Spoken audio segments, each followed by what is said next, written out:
Hello, everybody. Dadman Walking 55 here. How are y'all doing tonight? Oh, man. What a day. Started waking up really blah, blah, beyond under the weather. But hey, got better as the day going. Had to get the stream in tonight. So we'll see how long we feel like going tonight. But hey, we got a great football expert tonight. Uh, a man who has actually moved into the world of actually covering some sports. And we have to hear about that a little bit more tonight, which is actually a really, really cool thing. That's how you get to be big and popular. One day this guy's going to be on ESPN and everything else, from the little breaks of covering the little small backward waters, small nothing, nobody knows game. So that type of thing.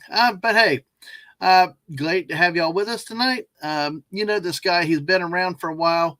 He's a great voice of the channel. He's helped us do a lot of football in the past year, and we actually covered the XFL together. So now we're going to come in and we're going to talk about some SEC college football, and we're actually going to kick the tires a little bit on the national picture at this moment, going into the next to last week of the regular season. Well, bring him in. Let's say hi to the great Whoopa Troopa. Whoopa, how are you? Hello, doing good. How are you?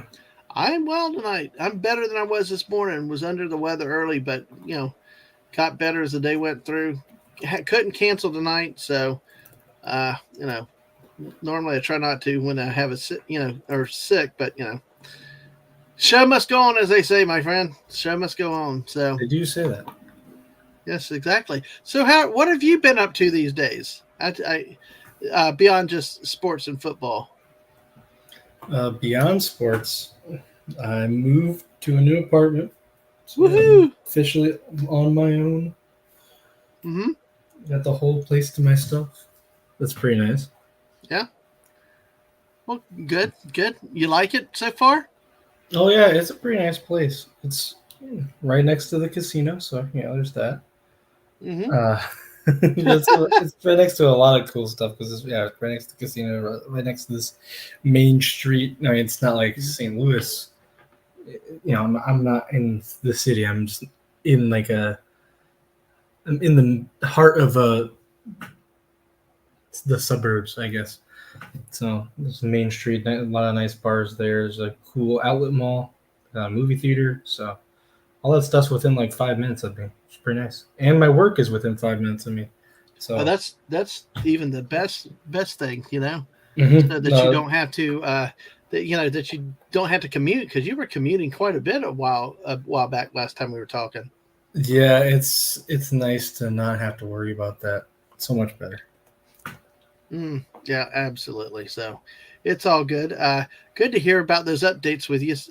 On the football front, what are you doing these days to keep into football? So I've been working another job, a second job for Pro Football Focus, Mm-hmm. covering a lot of games. So I've been pretty busy with that. And it's been pretty interesting. You get to cover a lot of, sometimes you get the big games or sometimes you get the little games. Like, What are some? Yeah, go ahead. what are you going to ask? I was going to ask what were some of the larger games, and what were some of the small games you've gotten? Biggest game I had was I covered that Germany game, the Dolphins and Chiefs. I was covering that game. Oh, NFL also, not just college. Yep. Wow, that's a big game. Yeah. The smallest game, there was a Stony Brook versus Monmouth. I think that's Stony Brook. Stony Brook. Hey, Yeah. hey, this guy right here. This guy right here. He went to Stony Brook. Hey. He was my guest on last week. Yeah, Admiral Teague, Stony Brook, the Wolves, the Sea Wolves, and he's like, one day we will be your bosses. He actually they said they had an official chant. So That's funny. exactly. Oh, I covered their game. I'll have to double check. It's been a while. Oh, Teague, if you can put that chant back in the chat, go put the chant back in the chat, and I'll tell it to Whoopa. Go ahead, Whoopa. They did not win. I hate to break it to them, but Well, he expects it. So they are they're 0-10. So well, I did get to cover Stony Brook. So well, that's cool. That's cool. Now that's I thought you were going to say Slippery Rock at one point, but hey, Nope. that's pretty. I got to cover some Ivy League football. So if you've ever been thought, Yeah. I need some help going to sleep. You could do that. Yeah, some of the Ivy League stuff could be quite, but you never know. But they usually play a lot of their games in the day, don't It they? was a day game. Yeah, Yeah, they do. I think and it was it might be like Dartmouth the old. versus Yeah, it was Dartmouth versus Harvard. Which, first of I all, hear. Harvard. One of the biggest things, like telling what players play where, is um like or which players they'll wear special equipment. So Hmm. people will have like the bright red gloves or something, or maybe they're wearing a full sock, or maybe like they have a sleeve but only on their left arm, because you can't always Hmm. see the numbers on the Hmm. broadcast view. Hmm. Um, and Harvard ticked me off because almost everyone was wearing the same thing. I'm like, I have no idea who anyone is right now. Like, get some new equipment or something. Come on, guys. I know.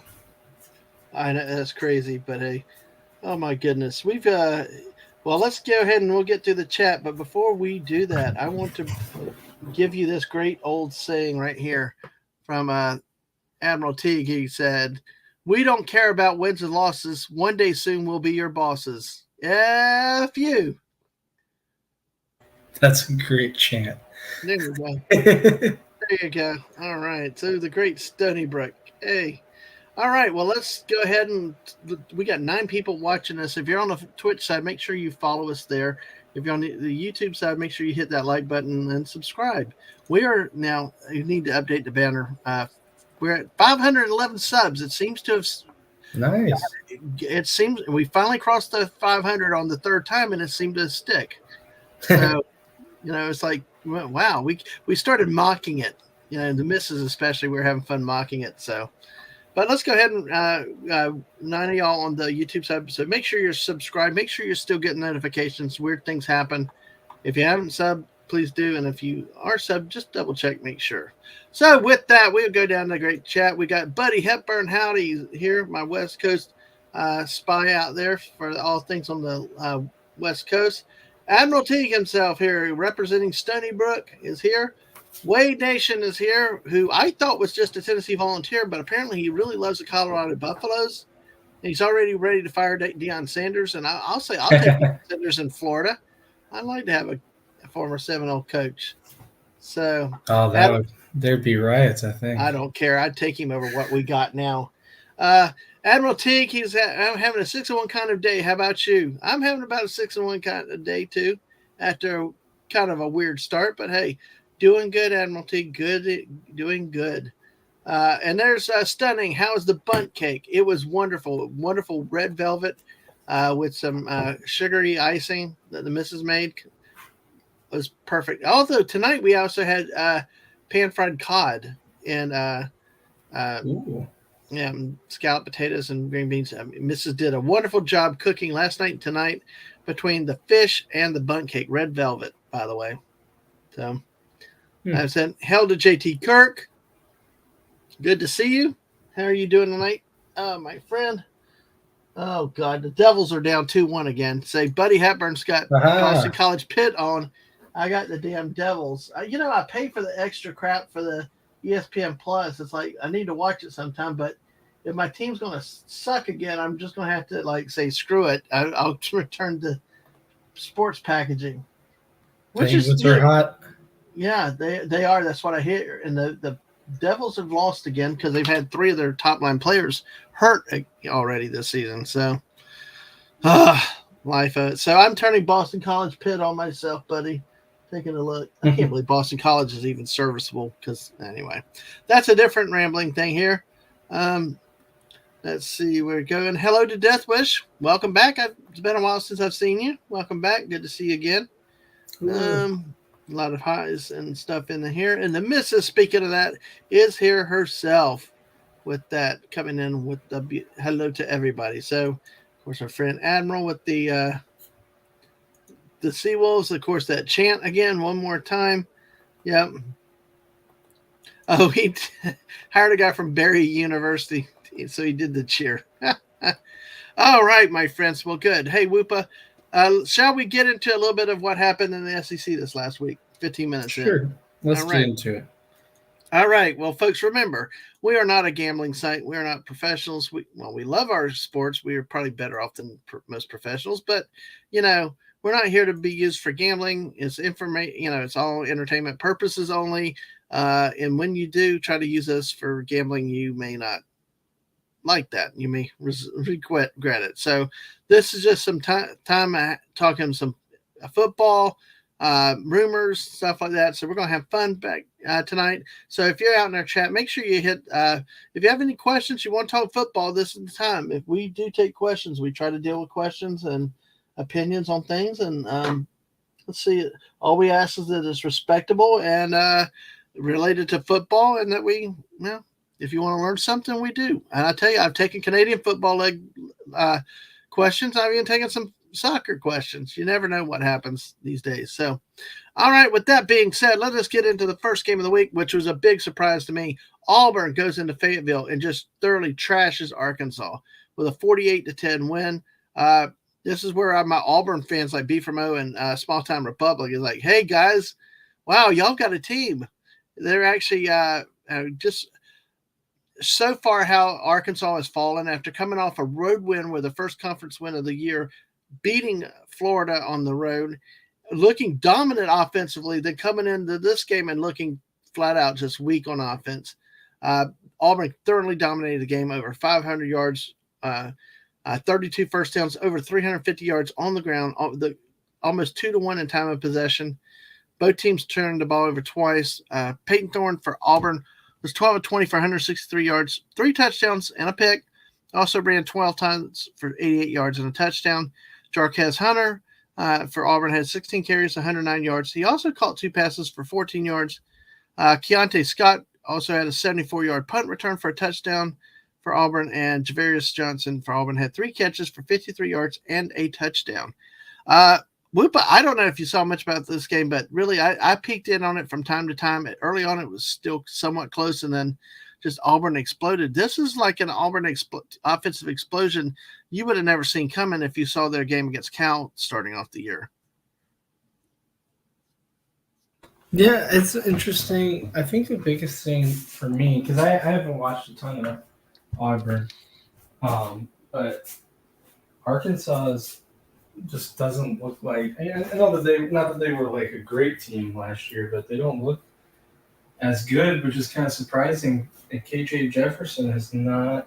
He's having his worst year, I think. Yeah. He was a guy. I don't think he was ever going to go high in the draft. They're talking about maybe like a day 3 kind of guy, because he was pretty efficient, limited turnovers, and dual threat guy. Mm-hmm. But I think he's on pace for probably his worst passing and worst rushing season. Well, it's kind of just don't expect that from a third-year starter.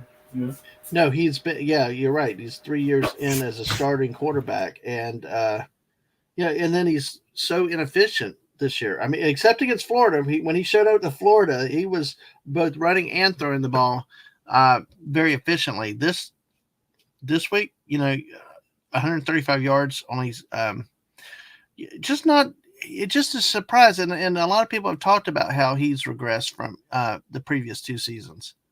And this whole team for Arkansas has actually seemed to be taking big steps, not just small steps, but big steps back. First year, 2 years ago under Sam Pittman, they had a good year. They had some solid wins. Last year, they lost some games that they should have won. And then this year, it's just been a flat out, almost a dumpster fire. And then they go and they win on the road against the Gators. I'm sure you appreciated that part. Oh, yeah. It's typical Florida for you. Hey, I don't know what your situation is like, but I know with me and Baylor, I'm rooting for all the losses. Because if you go 6-6, yep, make a bowl game, or 6-7, make a bowl game and lose. Maybe they'll say, "Oh, well, we're close. We're right." If you're like Baylor, we're already out of bowl eligibility, I'm pretty sure. Well, Whoopa, we will definitely hit that a little bit when we get to the Gators. let's we'll talk about that plenty. I got plenty to say with that. All Like right. to, we'll hit it for Florida. But with this game, 48-10 Arkansas, good job for you Auburn fans out there. You should be bowl eligible now, which is something for a team that did not win a conference game last year and has had a couple bad years. So, congratulations to Auburn with that, and moving up, something positive for them. Maybe they could be a force. Well, there will not be a Western division next year, but maybe they can mess up some team seasons in the next few years as the SEC expands. All right. Any other thoughts with this one? If not, we shall move on. Well, that's all I've got. Okay. Well, then this is the game of the week. Ole Miss went on the road to Georgia. Hey, Masters, welcome. At the end of the season, I can apply as a football expert in Germany. I think I learned more here than our current reporters have ever known. Thank you for a second career. Hey, you're welcome. But guess what? We have gotten even more sports knowledge here with this great Whoopa Troopa guy. This guy knows a lot of football himself, maybe more than I do in some places. So, but hey, welcome in, Masters. Good to see you. Georgia, once again, everybody thinks that they might go down at Athens between the hedges. A game that was close early rolls away 52-17. Georgia runs away after the second quarter. This game was 17-14. Then Georgia runs away 31-0 from the 9:58 mark in the second quarter to the end of the game, holding Ole Miss, a powerful Ole Miss offense, scoreless for 2.5 quarters. Very, very interesting event with this. Georgia, of course, 600 yards of offense again, and this is not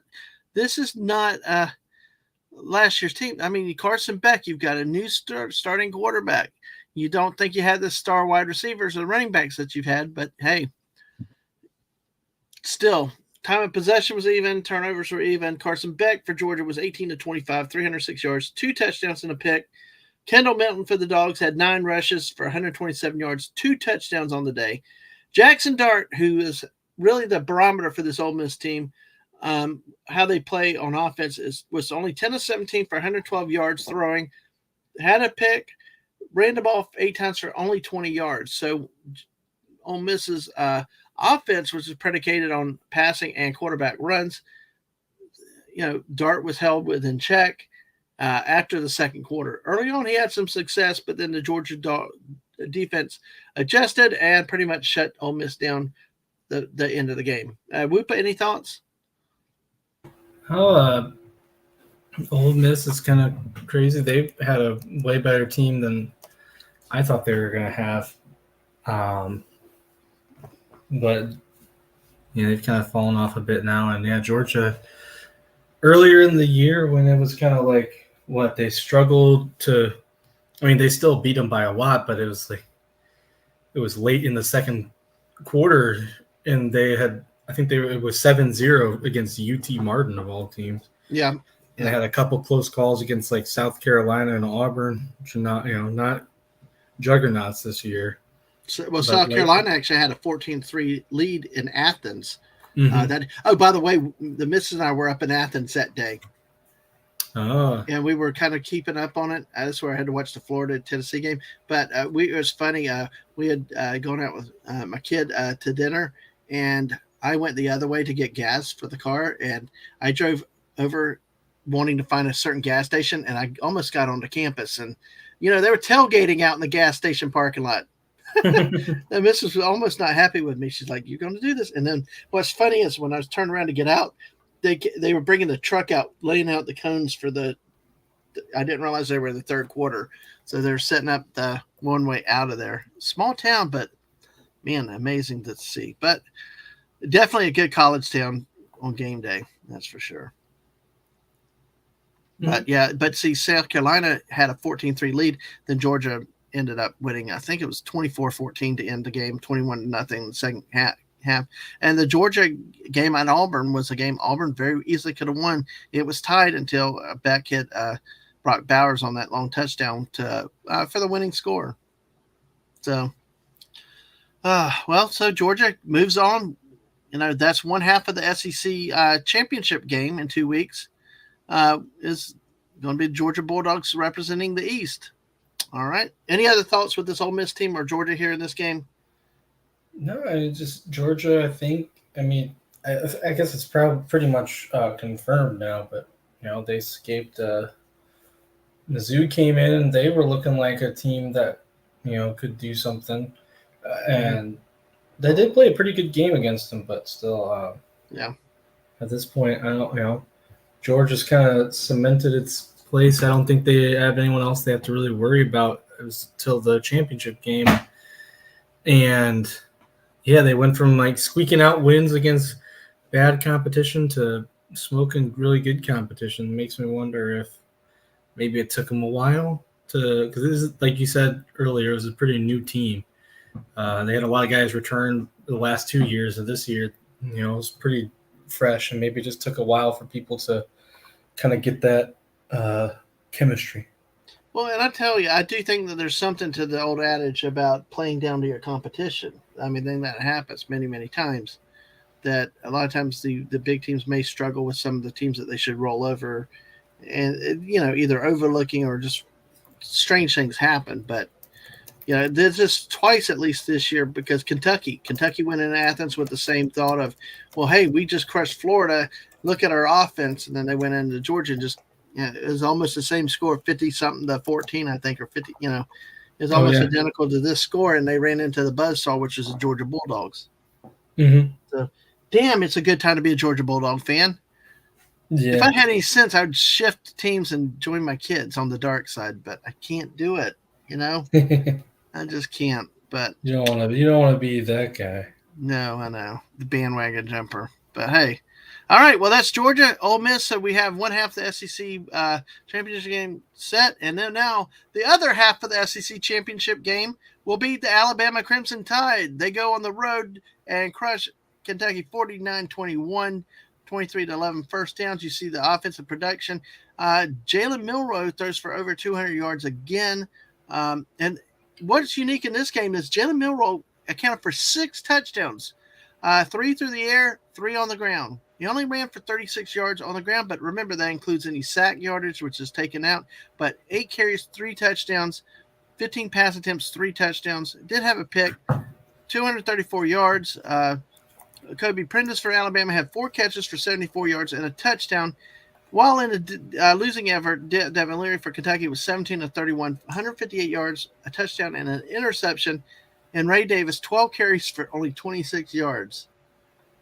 But he had 2 touchdowns. So, I mean, and this is the thing like Kentucky. Kentucky is one of those teams that every year it's like they have false promise, They're up and coming. Will they do it? This year they thought they had a quarterback, a running back, and it's one thing to beat Florida, but when you play Georgia or Alabama, it's a much different matter. A stat or something like in the last or under who's their coach? Bob Mark Stoops or something? Mark Stoops, yeah. Under him, Kentucky has won exactly 3 games against SEC teams that finish with a winning record in the conference. Yep. So they're kind of the team that's like, I think Kentucky's kind of the measuring stick, Well, don't forget your favorite time when they played Iowa in that barn-burning game that had no points. Yes. But hail, comrade leader, Whoopa Troopa, you are here from Jake D. Hello, Jake D, comrade general. And you call me Comrade Man Walking 55. Hello, comrade. Yeah. All right. Exactly. So, hey, Woostopska. Is it Woostopska? Woostopska. All right. Hey, I tried to speak German the other day, and apparently it was a really, really bad attempt to try to do it. So I can't pronounce anything like that. So, basically, Alabama, another team that, like, everybody tried to dismiss Georgia. They started falling in the playoff polls, all this stuff. Then, boom, Georgia gets healthy, starts winning. Bama also, with that USF game this year, people were trying to write them off and everything else. And then look at them now. They've won the West, and now they're headed to Atlanta in the last ever East-West matchup in the SEC championship game. And hello to Sniper the Duck. Sniper is 228 where Sniper lives. Yo. Welcome. Hey, thanks for being here. Appreciate it. Well, I'm so international these days. I'm going to have to start to do some international sports. I'd love to do rugby if we could ever watch this stuff. Oh gosh, Rug, that's so you have to get up so early for that. I love rugby. The missus and I, missus loves it. When we saw one time a guy had his head, he was bleeding from the head, and he just rolled him. He just ran off the field, and they just straight on duct taped his head, and he went back in. So, but hey, So well, very I digress. excited. But yeah, if we ever have interest in getting enough people to talk it, we might be able to do some other stuff around here. All right. So Alabama, Kentucky. Any other thoughts about Alabama? My big observation is here's a team that everybody tried to write off early in the season. Uh, they beat Texas A&M. They beat everybody that they've been challenged with so far. LSU. I mean, you know, everybody was trying to say Nick Saban may retire earlier this year. What do you have thoughts with Alabama in this game? Yeah, I mean, I think everyone wrote them off because there's only two types of people in this world. Who there's the people who root for Alabama and the people who hate Alabama. You don't find a lot of middle ground people. Kind of like being a Cubs fan, right? Oh gosh, Sorry, Cardinals fan there. but I think the biggest thing is Jalen Milroe. He's been really good lately, and kind of when people were riding off Alabama, you had the whole they were switching between two guys, and that's kind of when they were struggling. Struggling against USF, struggling even against A&M. They almost lost that one. But since Jalen Milroe has kind of just gotten the vote of confidence and it's been the guy, and he's been performing. I think he's got 7 rushing touchdowns over his last 2 games. Like, that's insane. Yeah, I will tell you. To me, the legs are. I mean, I don't think he should be just judged on his running ability. We all knew that happened. The thing that I saw in his mop-up time, or when Bryce Young was hurt last year, was the inability to throw a forward pass accurately. And he's gotten better this year. He's on fire. And I said that at the beginning of the season, and that's why I took LSU, because I just didn't think Jalen Milroe would develop this quickly. Because LSU had Jaden Daniels, and he's lit up the league again this year too. We'll talk about that in a moment. But Jalen Milroe showing the ability to throw the ball, throw it accurately, be very efficient with the offense, and they actually seem to be playing running offensive game plans to his strengths now, which they may not have been doing early in the year or even last year. So yeah, he definitely is carrying this team. So I think we're gonna have a cool game in Atlanta between Georgia and Alabama. Oh yeah, I think it's gonna be a good one. I think I'd have to pick. Well, we'll see. I was gonna say I picked Georgia, but we'll see. There's still a couple of weeks left. See how it plays out. Yeah, well, we'll have to, like you said, we'll have to see how it goes, where it goes from there. But that's Alabama, Kentucky, my friends. So let's jump on to, I'm afraid, what the next game is. Yes, it is.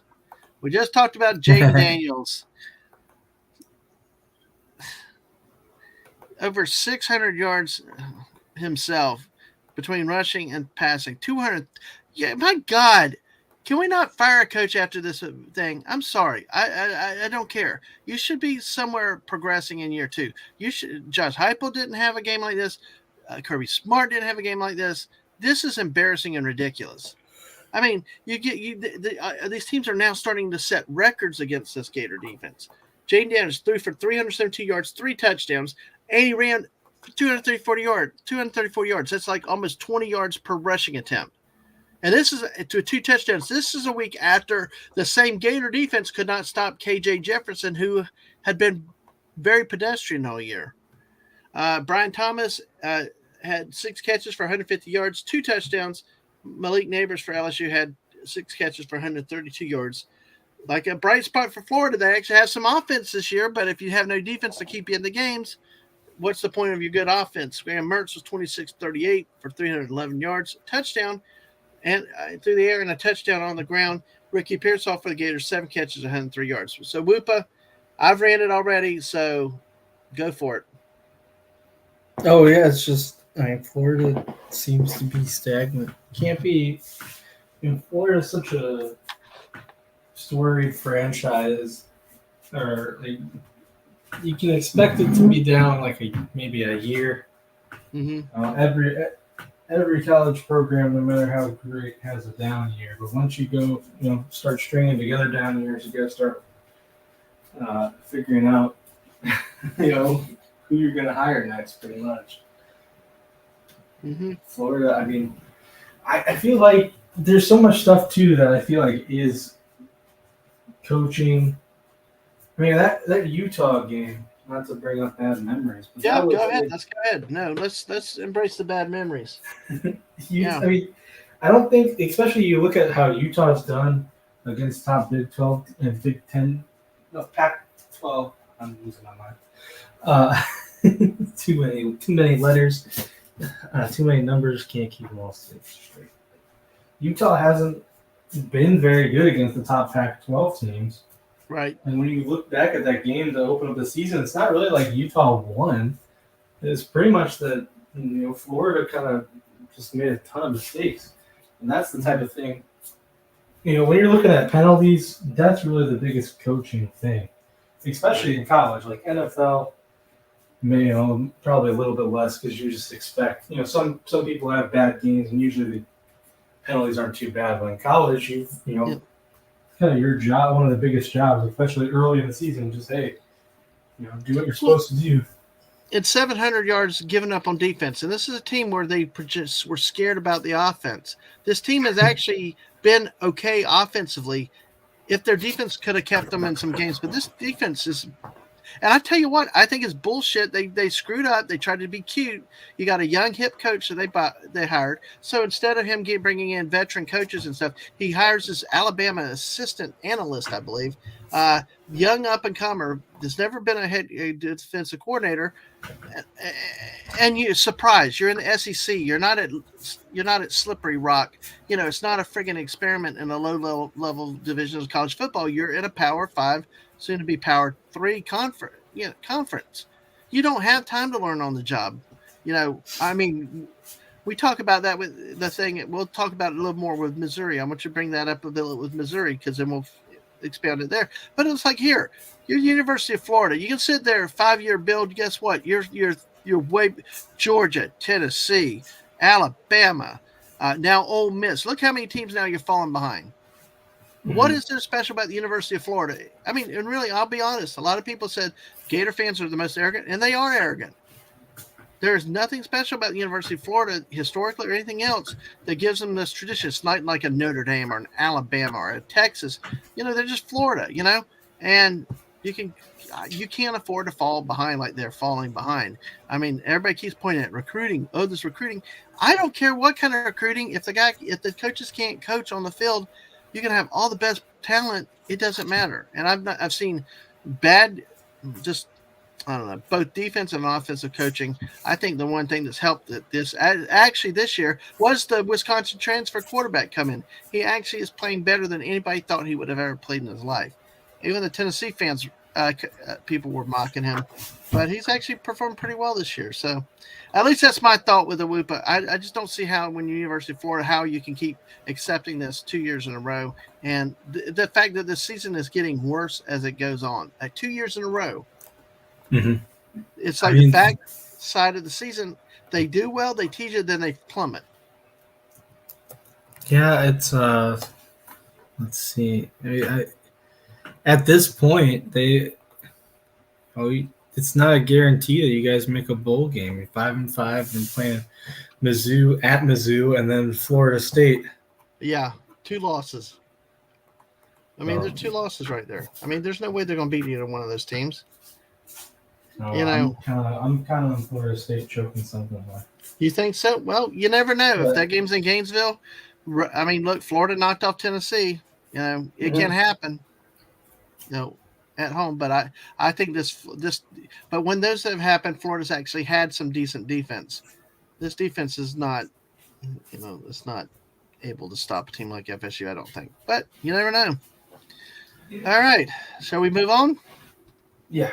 All right. So Admiral Teague does ask this question. I know he loves this question. Who makes more, Florida governor or FSU football coach? Well, both the Florida and the FSU coaches do make more than the governor. So, of course, the governor is paid out of state funds. He's got his set salary. The the football coaches get paid a lot more, but most of that's paid out of their athletic foundations. It's a big, complicated political thing of how to pay them whatever that's not technically state monies, but I don't feel like going into that crap tonight. So anyway, Teague says that these schools have one Nobel Prize winner each, and that LSU has one Nobel Prize alum who won in 1996. Oh, and FSU is alone from 2011. Yeah, and Admiral Teague, this is the Florida Gators, the University of Florida. FSU is Florida State Seminoles too. So we'll be talking about them next week when Florida faces them. So. All right, then we run in here, and then Tennessee at Missouri. Wow, this is probably a shocking game of the week. Yeah. I forgot to listen to talk radio at the beginning of the week in Knoxville. I'm sure they're ready to jump off Rocky Top. Get crushed 36-7 on the road at Missouri. I mean, 500 plus yards for Missouri, 350 for Tennessee, and the Tennessee running game, which had been doing very well, was stymied. 2-1 time of possession for Ole Miss for Missouri, and 3 Tennessee turnovers. In this game, Brady Kirk for Missouri was 18-24, 275 yards, had a touchdown and an interception. He had 12 rushes for 55 yards and a touchdown. Cody Schrader for Missouri had 35 carries, 205 yards on the ground against the Volunteers with a touchdown. He also caught 5 passes for 116 yards. Now, Joe Milton, the third for Tennessee, was 34 for 267 yards, had a touchdown and a pick, and he ran the ball 10 times for 36 yards. In this game, Tennessee held a 7-3 lead. Missouri scores the last 33 points of the game to close it out. Whoopa, what did you think with this? Oh, I mean, the Mizzou looks a lot better than I thought they were going to be. I honestly, I was expecting another 6-6 season from them, but they're looking better. And I mean, it's interesting this game too because their defense has kind of struggled. Like going into the year, they expected to be carried by their defense, and mostly they've been winning games in shootouts. So the defense bearing down here is pretty solid. And Cody Schrader is going crazy. Yeah, I mean 300 total yards for a non-quarterback. That's and he came up and over and surpassed Nathaniel Pete, who'd been there for a number of years. I know Nathaniel Pete's a senior running back, and he had a good reputation. Mm-hmm. And then Cody Schrader comes out, surpasses him, takes his starting role. It was really, really a talented roster. And of course, we haven't even talked about Luther Burden. So. Oh yeah, he's really come along. It was kind of interesting. A lot of people were sort of upset about it last year because obviously he was a big prospect and he wasn't even getting a lot of usage. Mm-hmm. And when he did get usage, it usually wasn't the prettiest. Yeah. But this year he's certainly playing like he expected. Absolutely. So, all right. Well, I know this is a game I had. It was a 3:30 CBS game, which is usually your best game of the week. And it's like, what? It's like, what? I mean, I looked over there and all of a sudden it's like, okay, Tennessee's going to get going. And then it was like, oh, God, this just in, Missouri scored again. Oh, my gosh. Yes, Masters, I agree with you. Today is Tolerance Day, but I cannot tolerate my team lost again. Exactly, like I think with the Gators. At home against the Carp team. The only good is there's no game this weekend. They're off to the national team. Oh, yes, sir. I tell you, we hate when our teams suck big time. Like the Gators did. I tell you, the people in Rocky Top really hate this because, they had big hopes this year. I actually thought that maybe Tennessee was going to challenge Georgia. Originally, I thought had Tennessee winning the SEC East. But then something about before the start of the season, I just kind of got this uneasy feeling of Joe Milton, and it was proved right in the game at Gainesville where he went in the toilet and, Tennessee lost. And that's happened a couple times this year.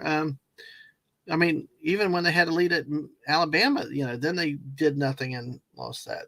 So, So Admiral Teague loves the Nobel Prize stuff. So LSU, one Nobel winning alumni, co-author of a paper on supernovas in 2011.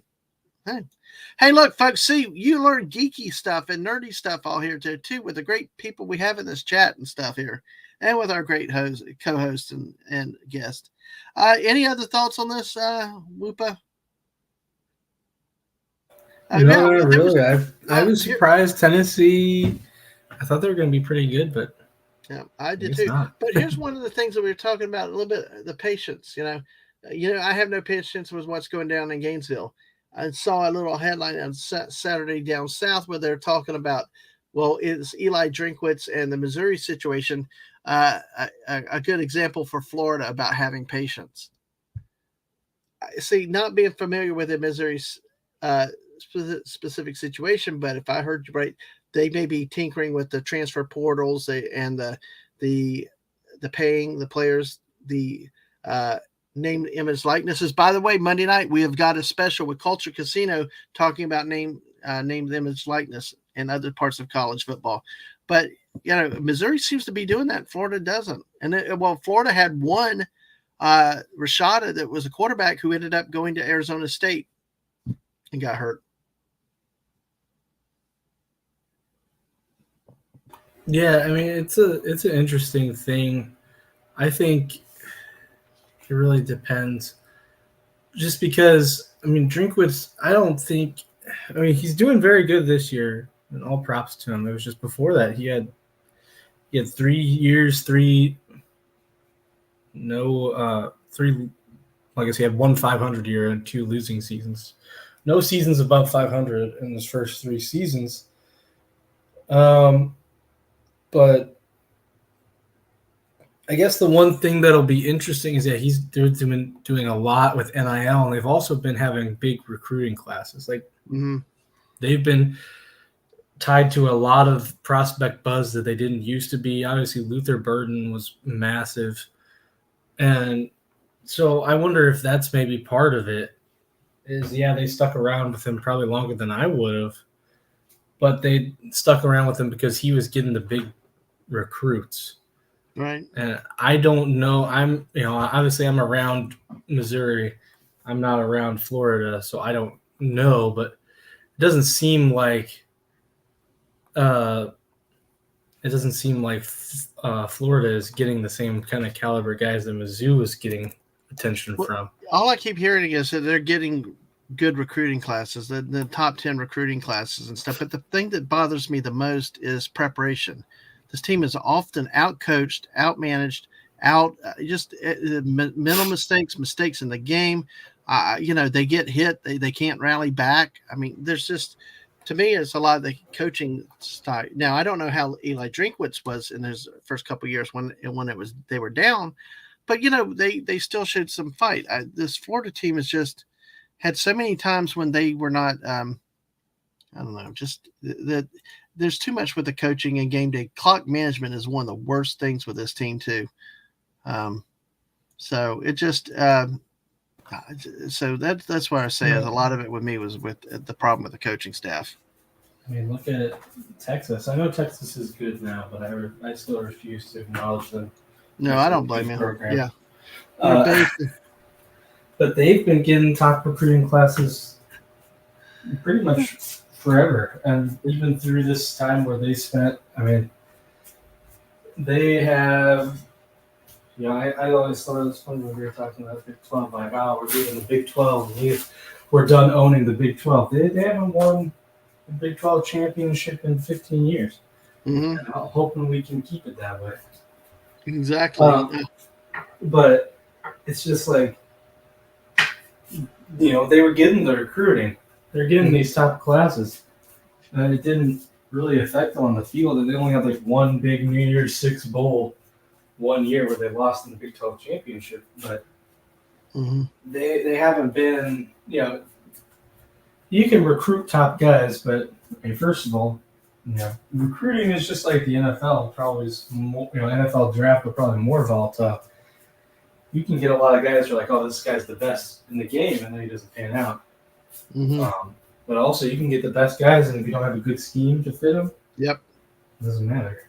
Well, I also say your coaching staff. They can be all the kind of recruiters they want to. Will Muschamp was a great recruiter, but he was a horrible coach when it came to offensive side of the ball. I say with Napier a year and a half in, look at the constant mistakes, constant penalty things that false starts and stuff like that. I just understand that they now have another offensive lineman transferring, and they already have problems on the offensive line. So I.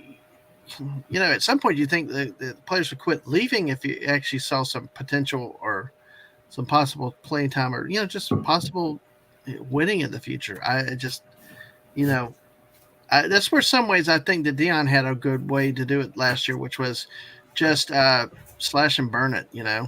Would tell everybody just completely go, just go, take it down to the last few, bring a bunch of people in, and put a season together. I know our friend Wade is frustrated and all, but really, Colorado still had a much better year than they've had in a number of years.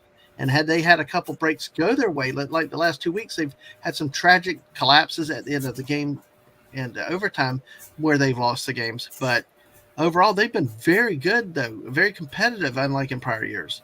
So I think, plus also Dion is like, don't tell me about this culture crap because locker room stuff. Because and you may disagree, and I know people disagree with me, but I like what Dion pointed out. There were times in you look at the NFL in the '70s, they hated each other in some of these team locker rooms, but they were some of the best teams when it got time to go out on the field and play the game. I mean, we should talk about offensive line problems. That's kind of right. Yeah, you get a little low down there, Whoopa. Oh, it's not bad. Yeah, I'll try to talk higher. It's okay. All right. Well, hey, let's move on to the next game. I covered what we wanted to there. Vanderbilt goes to South Carolina. We're not going to waste much time with this. Vanderbilt is back to where they were after teasing everybody last year, losing 47-6 at South Carolina. Spencer Rattler throws for 350 yards, 3 touchdowns, and an interception. Has a touchdown running. Mario Anderson has 9 rushes for 102 yards and a touchdown, a 72-yard running touchdown. And Xavier Legette for South Carolina had 9 catches for 120 yards. That's about all we can say about this game. South Carolina got healthy. There's a lot of turmoil in South Carolina too. But it's a game that Shane Beamer can take to the bank because he actually, a game that they should have won, that they needed to win, and South Carolina does. Any quick thoughts on this one, Whoopa? I always hate seeing Vanderbilt lose. My buddies. I know. Well, I know Mrs. loves Vanderbilt. I mean, and last year what condemned them this year was losing to UNLV and Wake Forest. There were several games that they could have won this year. They didn't. But all right, well, let's bounce around over to another game we don't spend a lot of time on because both these teams are irrelevant now. Well, except Texas A&M now is relevant. We'll talk about that in just a second. But Mississippi State, the Bulldogs go into Kyle Field in Aggieland, lose 51-10. Becomes Jalen Henderson's first start for Texas A&M. It was 11-19, 150 yards, 2 touchdowns, had 12 rushes for 50 yards and 2 touchdowns. And A.S. Smith for A&M had 4 catches for 64 yards and a touchdown. Chris Parson for Mississippi State came off the bench for Mike Wright, 5 of 12, 36 yards, 3 interceptions in this game. A&M outscored Mississippi State 31-0 to end the game. Another one like the Georgia game earlier, from 6:55 left in the second quarter, Texas A&M goes on a scoring rampage. So in hell to you, Castle. Good to see you tonight, lurking. But hey, thanks. Good luck with that class too. Glad to see you. Yeah, Masters, the perfume guys lost again. Of course, Mrs. loves Vanderbilt. It's a good fragrance. Well, they do. But Boopa, before I talk about the news of the week from Texas A&M, what did you think with this game? I think Mississippi State sucks. No amount of cowbells could save them, could it? Yeah, pretty much. No, not at all. Well, let me bring the story down here with this. Whoopa, I know you've been busy, but for a lot of you listeners out here, there's been something that I've been make sure. Well, let me do a little reminder. Follow us on the Twitch side. We're 103 followers there. Make sure you subscribe. We're at 511 on the YouTube side. Make sure you smash that like button. Get your notifications. Make sure you're still subscribed. all that good stuff. Because we're going to have a I have actually tentatively set the date for a 500 stream celebration for YouTube, and that'll be December 5th. It'll be a Tuesday night, is what I'm looking at about 8 p.m. Uh, so start making plans for that. I may change it, but tentatively that's what I'm looking at scheduling. But this week, if you've been with me for this season, I've been ever since out of the gate talking about the coaching situation at Texas A&M. How long could Jimbo Fisher keep a job, yet for what they paid to buy off the last guy and pay him to come in and still accept no results or mediocrity? Well, guess what? They fired Jimbo Fisher. Texas A&M finally fired Jimbo Fisher. He was fired Sunday morning late in the 6th season of his contract at Texas A&M with more than, get this, $76 million left on his contract, on his fully guaranteed contract. Yeah, and that's one of the dumbest contracts I've ever seen. I don't know why they offered him that in the first place. Thank you, JT. Thank you. Exactly. I mean, I saw it last year, halfway through last year, when they had reports of locker room turmoil, fights, dissension, injuries, all that stuff. That's a telltale sign, and that just sped the process up because of they had 4 years already of. They beat Bama once, but they did not win the West. They could not get over that hump. And then when all that stuff you start losing your locker room like that, it can spin out of control into what happened last year. And then this year, just not good enough. I mean, you get paid a guaranteed contract. They're not going to be patient for ending up third or fourth in the West or middle of the pack in the SEC. They want friggin' conference titles at a minimum. At least a trip or two to Atlanta. They didn't even get that. LSU got it last year, not Texas A&M. I'm sure with Brian Kelly coming in and having success really also hastened the departure. All these factors went in, but $76 million remaining on his fully guaranteed contract. And they paid Kevin Sumlin like $30 million or some other $1 million to leave also. It's just crazy. Well, basically, they talked about his offense. He used to be one of the greatest offensive minds around, but the offense started going in tank the last few years. They ranked 101st nationally in scoring during last season, which was a 5-7 season.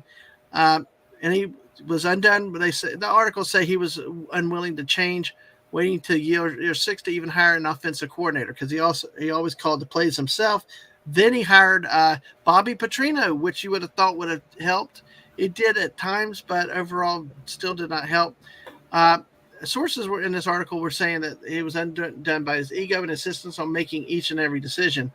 There were highlights in his career at A&M. During the 2020 fun year, they finished 9-1 against an all-SEC schedule and won 41-27 in the Orange Bowl to finish number 4 overall nationally, which was Texas A&M's highest season ending rank since 1939 national championship season.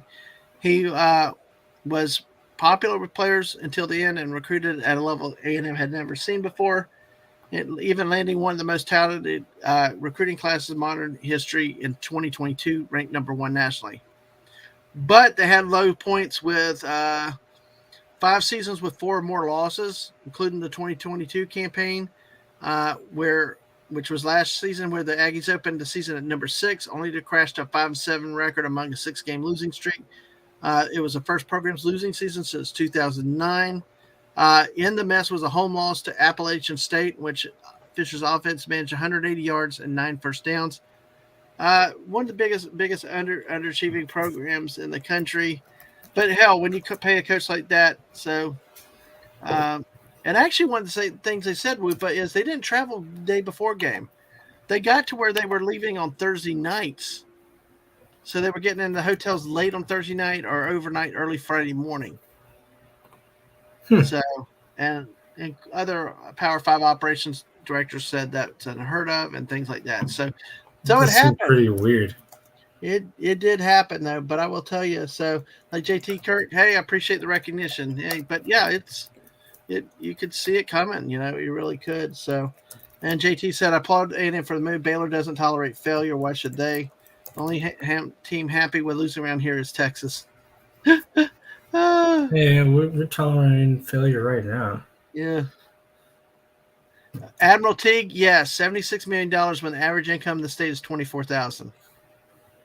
We can do a whole show on contracts and stuff like that. That might actually be something I can throw out on Monday night too, because it is a business aspect of it. So yeah, yeah. Teague, the only thing I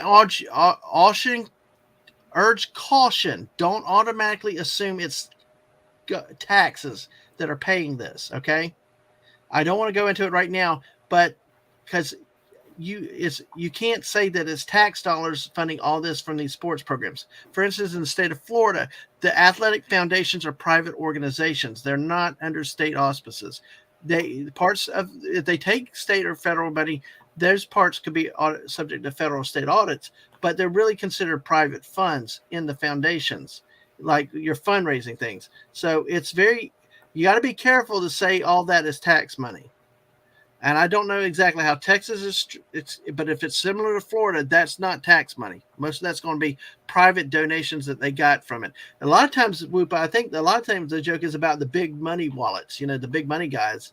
How many guys you got that can open up the checkbook and give money to write somebody off? Mm-hmm. So just like I said, it's not necessarily going to be taxpayer dollars. So, and then I see we got another one. Michigan State was going to pay Meritech or $100 million over 10 years. Then, then he had to do some things, and now that's one that's going to be up in the courts.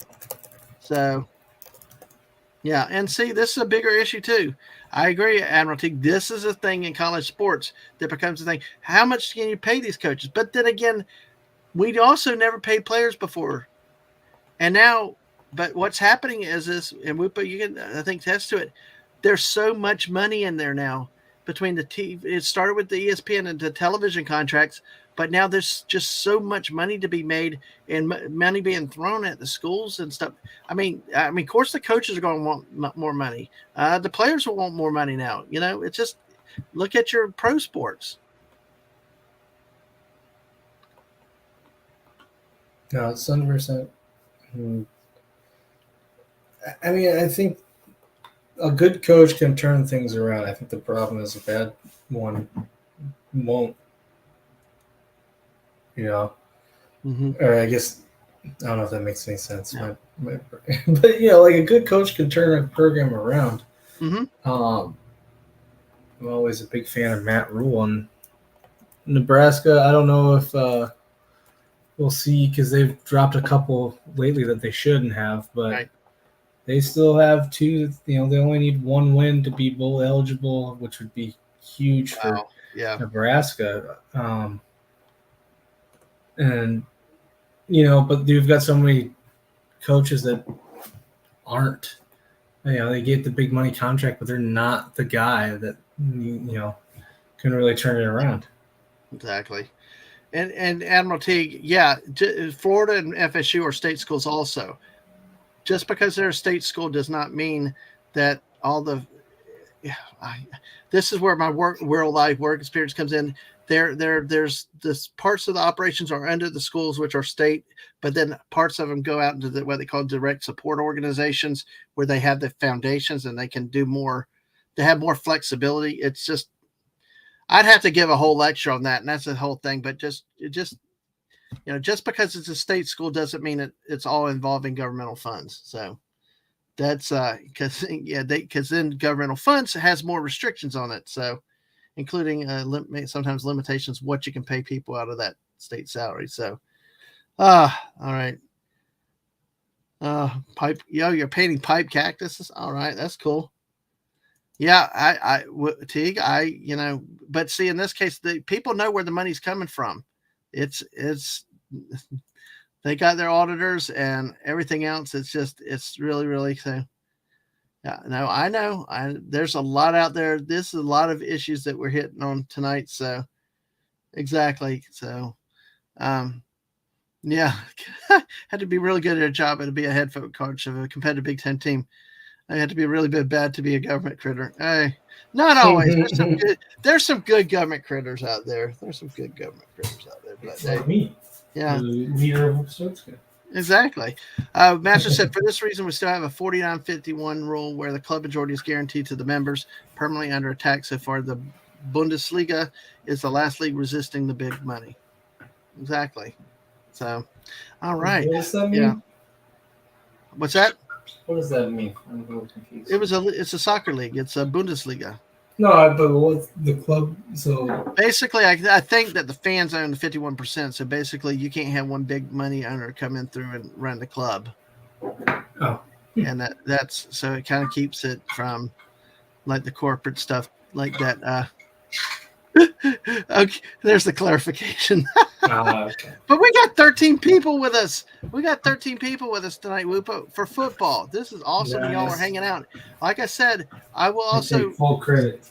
Hey, we may end up having to expand my show with culture on Monday night. We might be able to touch on one or two of these issues. I don't know. It depends on the time we have. But hey, make sure you join us Monday night for an more in-depth look at the business side of college football. With that, let's go forward. Let's see where we are. Okay, so let's move on. We're done with last week's games. Let's look at the standings overall. We'll look at the SEC first, then we'll look nationally. We've got Georgia, of course, has now won the East. They're 2.5 games up on Missouri. So Missouri's fighting for second place against Tennessee and possibly Kentucky, but it's pretty much Missouri is likely to end up second in the East this year. Very big surprise. Missouri has the tiebreaker, right? What's that? Missouri has the tiebreaker, right? They would, yes, they would, yes, they would. So I think they've got it clinched. I think it's first, second, and then that's what after. Well, if Tennessee wins, if Tennessee beats Georgia and wins the next game, there's a conference against Vanderbilt, they could jump them to 5-3 in Missouri, 4-4, technically, but I do not think happen. Oh my gosh! Yeah, I was watching this too earlier. That's another show Friday night. Vegas and Space on Mute. Oh, yes, exactly. Join us Friday night for that. We'll be talking about that a bit. Of course, Florida's now falling back to the back. They had started with a surprisingly good year. Now they're coming back to the pack. South Carolina and Vanderbilt at the bottom. Now the next coach in the SEC you wondered on the hot seat is Shane Beamer at South Carolina. How much longer are they going to? This is another team that has had teased their fan bases. Last year, ending up crushing Tennessee at home with 63 points, then going on the road and upsetting Clemson, and then playing Notre Dame tough in the Gator Bowl.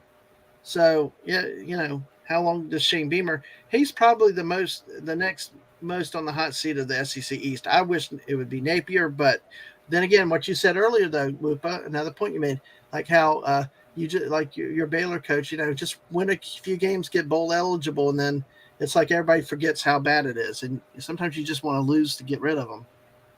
Yep, that's the hope. I keep trying to figure out who's the new big coaching hire so I can get excited about them. Oh my gosh, Masters. If you're looking for the Gators on the standing, it's right here. If that's what you're talking about. In real life, I don't know. Just be careful. We got water. We got sands around all the little ponds and stuff around here. So, all right. So, and let's look in the West. We've got Alabama now winning the West, heading for a great matchup in Atlanta between Georgia and Alabama. Ole Miss is in a spot for surprising me this year. They're actually not going to finish in the middle of the pack. Very likely could end up ahead of LSU. Depends on how the last game goes. Have they played each other yet? Ole Miss and LSU have played. Ole Miss won at home. Okay. I do not think I'm trying to remember Alabama. We'll see this week who Ole Miss ends up with Mississippi State next week. We'll see who they play this week. A&M is in the middle of the pack, but fired Jimbo Fisher. Auburn is a surprise on the West side, though, folks. Moving up to 3-4 in the conference, 6-4 overall, bowl eligible. Congrats to the Auburn fans. I know we have B from O here and Small Time Republic. O.C. Dobbins is our Alabama fan. And the Mississippi State at 1-6, 4-6, and of course Sam Pittman. I'm like, he could be one on the hot seat now, over in the West, because a team that's progressively gone downhill 2 years in a row, and KJ Jefferson, the talent is regressing, so he could be one on the hot seat next year. And our friend E. Clay Thomason, who's an Arkansas fan. That's what's so good since last year, Whoopa. So you were here last year. I've actually met a lot of people that are SEC fans that are now tuning in and participating in chat or watching and stuff like that. Seeing from different schools. It's really cool to see.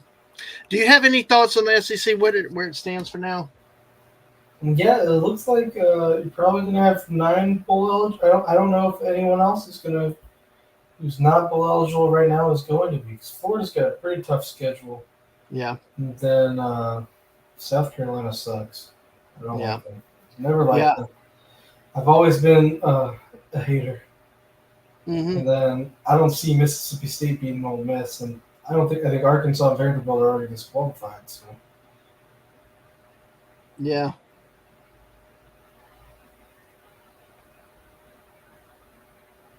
I feel like last year almost everyone made. Like, I think besides 1 or 2 guys, but it seems like almost everyone made a bowl game. Yeah, I know. I still don't. That's kind of with Florida, is if they salvage the bowl game, I think it gives them an excuse that he's great. So I could tell last year that I did not like this coach, and I don't think he's going to work long term. But you never know.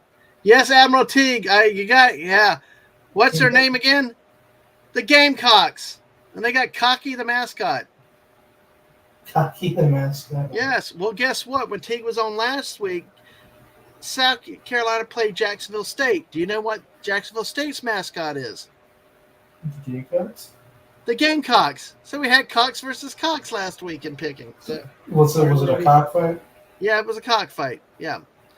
To the benevolent galactic overlords of YouTube and Twitch, we're not being suggestive. It truly was a cockfight because it was Jacksonville State Gamecocks and the South Carolina Gamecocks. So go figure. Mm-hmm. So anyway, but that's where we stand in the SEC as it is now.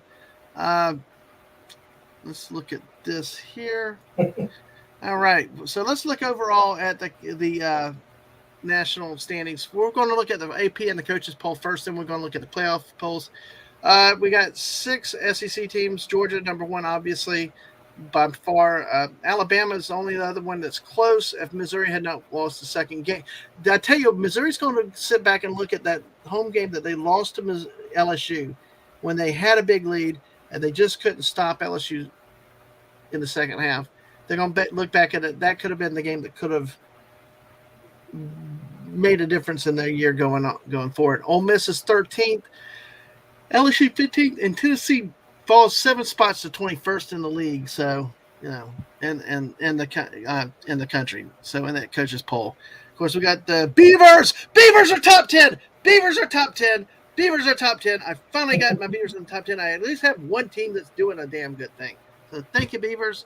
The only thing, had you not lost to, they have 2 games that they lost to Washington State. There was another game against, I think, Arizona. There was another game that they lost. It was close. It was like, all you had to do was win a game. You'd be undefeated, and they'd be up there like by Oregon, Washington. And this week, I believe they play Washington. So I don't know. We'll see what happens. But go Beavers. So. No, it was not on. It was not on butt cake day, Masters. Jeez, that was yesterday. Butt cake day. The cocky matchups for the week. Darn Beavers. Yeah, exactly. But hey, damn it. But hey, all right. So then with the coaches poll, we've got here Georgia again up top, Alabama 8th, Missouri 11th, Beavers number 10 again, my friend. Imagine if they could beat Washington this week. Miss at 14, LSU at 15, Tennessee at 19. Also falling 7 in the coaches poll. We have James Madison moving in, which James Madison is causing a stir. Because they are one team that, as you can see, they're undefeated. They are ranked. Liberty's in the top 25 on the AP. James Madison has moved up to 18th in the AP poll. They are now 21st. They stayed 21st in the coaches poll. While Kansas. Why would anybody ever put Iowa in a damn poll? They can't score. But anyway, uh, yeah, Admiral Teague actually watched an Iowa game last week. He talked about how low scoring it was, but that was Did you make it, or what did yeah. you do that to himself? I don't know. He was Was he in trouble? Like that was a punishment? he was doing research to come on as a guest. He was doing research to come on a guest, and he watched it. But James Madison is a team that's moving up in conferences, up in playing levels, and now, according to NCAA rules, they're not eligible for a bowl game, which I do not understand why they do that. I mean, if you're eligible, then you should. If you're playing, you should be eligible right off the bat. But James Madison is an undefeated team. They beat Virginia, and now they're facing not getting a bowl game. What do you think on that, Lupa? Yeah, I think it's dumb. Like, especially, I mean, I think it's overall dumb. But if it was just the rule of like, hey, the first year you can't make a bowl game, I could understand that. Especially because like most people probably wouldn't make a bowl game anyways. Mm-hmm. But this is their second year. They're in the NCAA. They're and especially now they're undefeated. I mean, yeah, they can't even play in the Sun Belt Championship. They're the best team in the Sun Belt. Like, that's not a question. Oh, I know. You're going to give the championship to someone else, even though they won all the games. Doesn't make sense. Well, that happened to basketball in the Atlantic Sun Conference a couple years ago. The Bellarmine was the league champion, but because they were moving up, they couldn't go to the NCAA, so the conference didn't have a winner. Now, my thing is the conference shouldn't have let them play in the postseason tournament, But that's the thing. Yeah. What about this question with JT Kirk though? That Texas number 7 is a load of bologna sausage. Texas is bad. The city of Austin is bad. Everything about it, it's bad. Longhorns. I mean, what even is that? Who names their school after a cow? That's so stupid.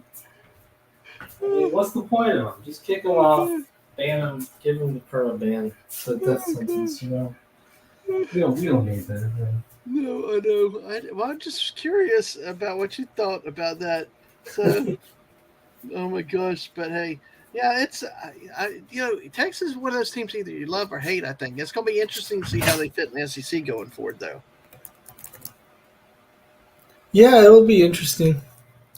I hope they lose a lot. That's what I'm hoping for. I root against all the ex Big 12 teams.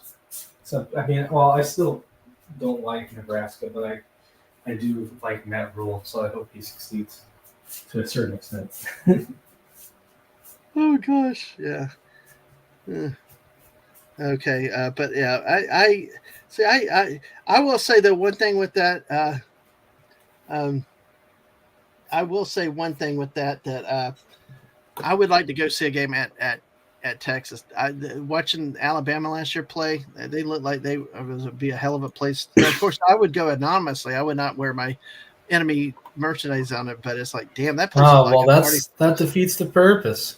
Oh, well, you gotta walk into Austin as an occupying force, Well, hey, Whoopa, if I go in my Gator shirt, will you go with me with your Baylor shirt? I'll go with you in my Baylor shirt, sure. Damn straight. All right. Well, hey. I already went to one game in a Baylor shirt. There, I got heckled quite a lot, even though Texas was barely winning. Yeah. We were in I think we finished that year 6-6. UT was pretending that they were relevant again, which only happens every year. Dude, I tell you what. All right. Hey, that's the Whoopa and Dadman road trip. All we need is to get Texas. Florida goes to Texas next year, so all we need are tickets.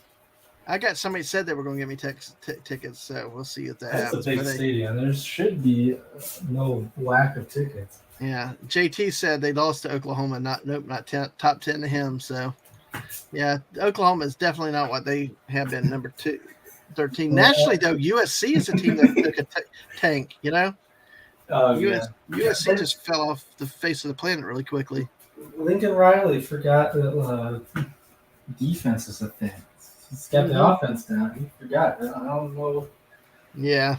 Because they have an awful defense. They've even games that they've won pretty well. Like those early kind of, their cupcake games early on that they had.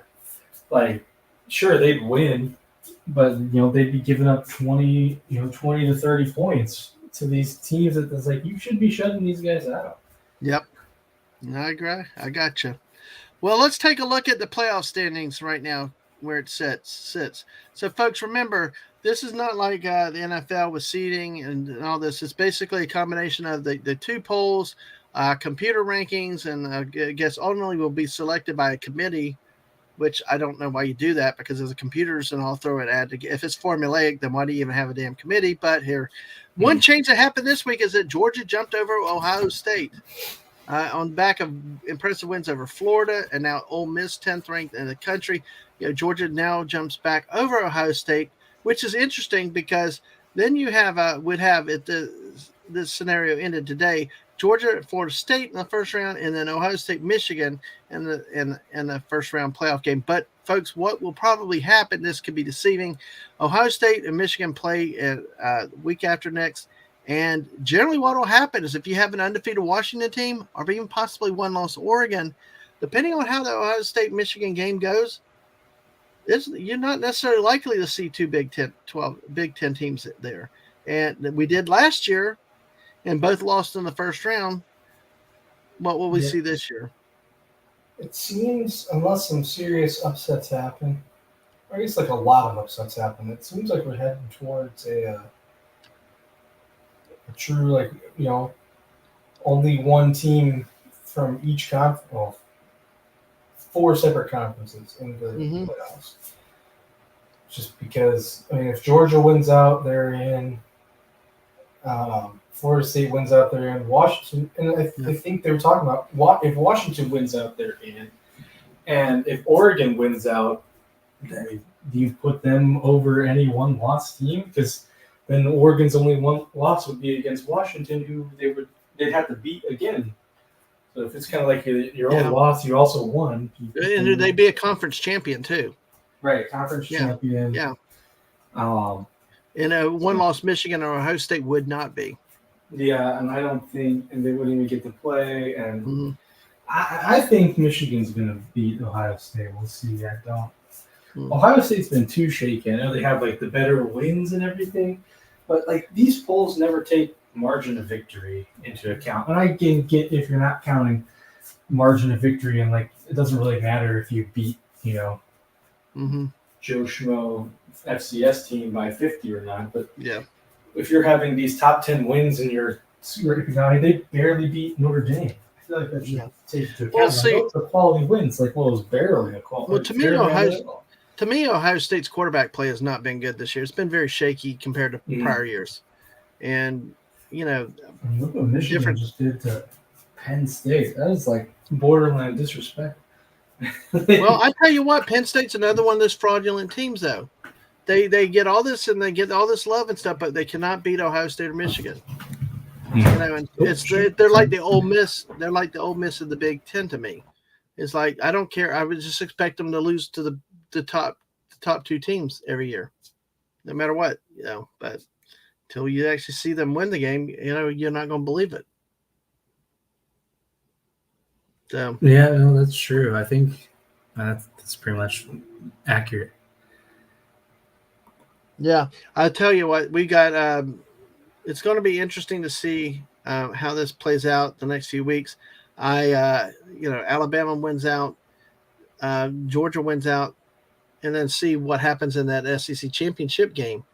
That's another thing is what happens. What if Georgia loses to Alabama in the SEC championship game? And you got 2 one-loss SEC teams that could be in the running. There's a lot of still very interesting scenarios that could happen. Exactly. That's what makes college football fun this time of year. Is the thing is though, you need upsets to start happening. If everybody wins out, it's boring. But if you start having some upsets, it could be really, really interesting. JT says that Ohio State will win. Michigan won't have a coach, and they can't steal signs anymore. And yes, Michigan dropped. I guess they dropped their legal process, and Harbaugh has agreed to take the three game suspension, which will end the investigation. So so he will not be coaching Michigan in the Ohio State game. Then that would also be the championship game, conference championship game. I would think also. No, 1, 2, No, it wouldn't. No, that wouldn't be true because he didn't coach the last game, so it'd be this week, next week. So, Penn State might be U of Michigan or OSU, but never both. They're just close to the HPN HQ, so they get love. Admiral Teague agrees with you. It's a joke school. So, uh, oh man, JT Kirk. Hey, all right. Well, listen, that's where we got with it. Stay with us the next few weeks and see how this develops. So we're going to look at this week's games in the SEC and wrap up. A lot of paycheck games in this one. Really no big things to spend a lot of time on here. Not a lot of history matchups. UT Chattanooga is at number 8 Alabama. I'm going to go through these, Whoopa. So I'm going to go through all the 5, and then if you want to say anything about them, let me know. FIU Florida International is on the road at Arkansas, which you could maybe say possible upset special. Oh, small town Republic. Hey, there you are. I was just shouting out your great Auburn, bowl eligible. Congrats, guys. You guys are rocking out there this year. Hey, if Indiana was caught stealing signs, no one would say anything. Exactly. JT Kirk, this is the time of year when the SEC has these cannon fodder games also in the week before the Thanksgiving rivalry games. So, exactly. So, it's a paycheck game. We're just helping out the teams from around the country. And hell to you, small town Republic. Good to see you. FIU at Arkansas. This is a game I think could be an upset special with Arkansas so bad, even playing at home bad. We'll have to wait and see. New Mexico State is on the road at Auburn. Georgia State will be on the road at LSU. Louisiana Monroe, who's one of the bottom 10 teams, according to ESPN, is on the road at Ole Miss. So that's it. Do you have anything on those that you want to say? Anything that weren't saying? Not really. Yeah, I agree. I mean, like I said, the only reason I'm saying anything with FIU Arkansas is that could be, of all of them, a potential true upset special. And it's mostly because of the way Arkansas's played. So we'll see what happens. They've not looked great. Exactly. So let's move on to the next one. All right, Southern Miss at Mississippi State. That's another one I could see the Golden Eagles going in and upsetting the Bulldogs as bad as the state is this year. Florida goes on the road at Missouri. Kentucky is at South Carolina. Big game of the week. Really the only decent game in the week, the conference, is Georgia goes on the road at number 21 Tennessee up in Knoxville. And the last game of the week is Abilene Christian at Texas A&M. So basically, through 4 games, let's talk about Southern Miss at Mississippi State. As bad as Mississippi State's offense is, and the backup quarterback last week threw 3 picks, we know Mike White can't really throw the ball well. A few turnovers, Southern Miss can make this an interesting game. Do you have any thoughts on that one? No, not really. I did watch Southern Miss game. They didn't do very good. Yeah, I know. Real quick, going back, New Mexico State is respectable this year. Second Conference USA behind Liberty, which Liberty entered one of the top 25s at number 25. So that is saying something for New Mexico State. Yeah, normally they are terrible, but this year they're actually pretty decent. The Gators go on the road at number 11 Missouri. We actually see a team that's actually become very respectable in the Missouri Tigers. Well balanced on offense, passing, running, still subject to some defensive flaws and then just a god awfully bad Gator defense. I mean, a very mediocre Florida team that gets down early, can't dig its way out of a hole, and really has struggled in recent weeks to be competitive. And hey, Hungry, there's Hungry. Hiya, folks. Whoop up, buy somebody hugs. All got to work. Got to continue buck notes. Yes, best of all. Yes, tomorrow night, 9 p.m. We'll be talking about that in just a few minutes as we do there. But Whoop, thoughts on this Florida Missouri game? I don't know if you're gonna want to watch it, Dadman. I'll be honest. I didn't watch last week's game against LSU. I watched very little of it. And I tell you, I do watch my football. I watch enough so that I come and have a knowledgeable show. But as a fan, it's hard to watch this stuff sometimes. I mean, I was busy better into actually the Tennessee-Missouri game and some other things that, some of the other games around the country, Mm-hmm. And I saw its Missouri team at home that's, wow, very, very balanced, very, looks like their defense is performing well. I mean, Tennessee had a respectable offense, for them to hold Tennessee to 7 points was a good Yeah, job. But the secondary by this defense has been very flawed all year. it was pretty interesting because that's kind of what Mizzou's identity was supposed to be in. So Mm-hmm. And this is a Missouri team that went to Athens and only lost by 9. When Kentucky went, lost by 30, and then Ole Miss goes there and loses by 35. oof. Missouri played the Bulldogs very tough in a game on the road. So it's a good time to be a Missouri Tiger fan. I think that's for sure. Oh yeah, people are very happy already. Exactly. And not that they don't care what happens, but I mean they're pretty much saying, "Hey, this is a win. That's their best football season since they first went to the SEC, pretty much." Mm-hmm. And it's not fluky. They're actually winning. They're exciting to watch. They're scoring points, and it's good football. Really, really doing well for the Missouri Tigers. So we'll do our picks in just a second. Any other thoughts on this game before we jump to something? Actually, there is one thing I do want to see about this. But any other thoughts on this one? Nope, I can save it for later. I don't have anything big about most of these games. Yeah, I know. It's a weird week. So I want to pull this game up particularly. Oh wow, that's interesting. I will come back to this in a second. Let's see. I'm going out to Winspedia, and I'm actually going to pull up something real quick with because Florida has always struggled ever since this merger, and I've always hated the stupid. I've always hated Missouri being in the conference. I just have. I just don't think that they fit in and all. But Florida's always struggled with them. But I'm going to look at it, which is funny. The two teams have split 12 games, 6-6. So and the first game was way back in 2012, I think, or 13, whenever Missouri came in. But they split it. Florida managed to win last year in a game that basically Brady Cook gave away. So I He's been much improved this year. I was surprised because definitely.